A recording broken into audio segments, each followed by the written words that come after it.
दोस्तों, कहानी शुरू होती है एक छोटे से गांव सुरजनपुर से। वहां के पोस्टमास्टर रमेश हमेशा की तरह पोस्ट ऑफिस में काम कर रहे थे। एक दिन उन्हें एक पुराना पीले कागज पर लिखा हुआ पत्र मिला। उस पत्र के ऊपर न कोई नाम था न पता, सिर्फ लिखा था खोलने वाले के लिए। रमेश ने पहले तो इसे नजरअंदाज किया, लेकिन पत्र की रहस्यमय प्रकृति ने उनकी जिज्ञासा बढ़ा दी। उन्होंने धीरे से पत्र खोला। उसमें लिखा था, तुम मुझे नहीं जानते, लेकिन मैंने तुम्हें देखा है।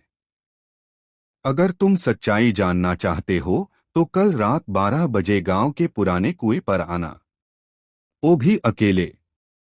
रमेश ने पहले इसे मजाक समझा, लेकिन पत्र की भाषा और अंदाज ने उनके मन में डर और उत्सुकता दोनों पैदा कर दी। अगली रात रमेश तय समय पर पुराने कुएं पर पहुंचा। चारों तरफ सन्नाटा था, सिर्फ झींगुरों की आवाज सुनाई दे रही थी। रमेश की हाथ में एक टॉर्च और एक छड़ी थी, जो उन्होंने आत्मरक्षा के लिए रखी थी। तभी कुएं के पास एक हल्की सरसराहट सुनाई दी।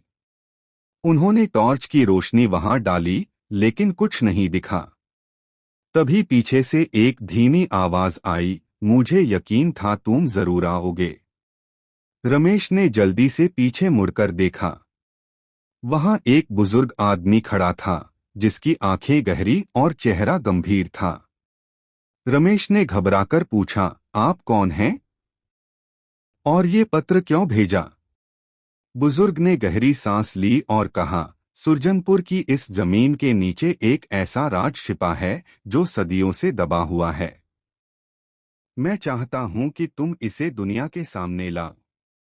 बुजुर्ग ने रमेश को कुएं के पास एक जगह दिखाते हुए कहा, यहाँ खुदाई करो, तुम्हें सच्चाई मिलेगी।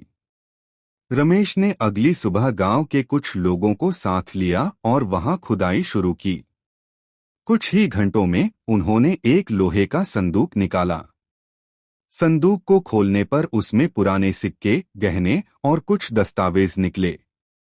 दस्तावेजों में लिखा था कि यह खजाना एक राजा ने अपने दुश्मनों से बचाने के लिए यहाँ छिपाया था। जब रमेश ने देखा तो वह बुजुर्ग कहीं नहीं दिखा। गांव वालों ने बताया कि यह बुजुर्ग कोई और नहीं बल्कि राजा का वफादार सेवक था, जिसकी आत्मा इस खजाने की रक्षा करती थी। खजाना अब सरकार को सौंप दिया गया और सुरजनपुर के नाम से एक संग्रहालय बनाया गया।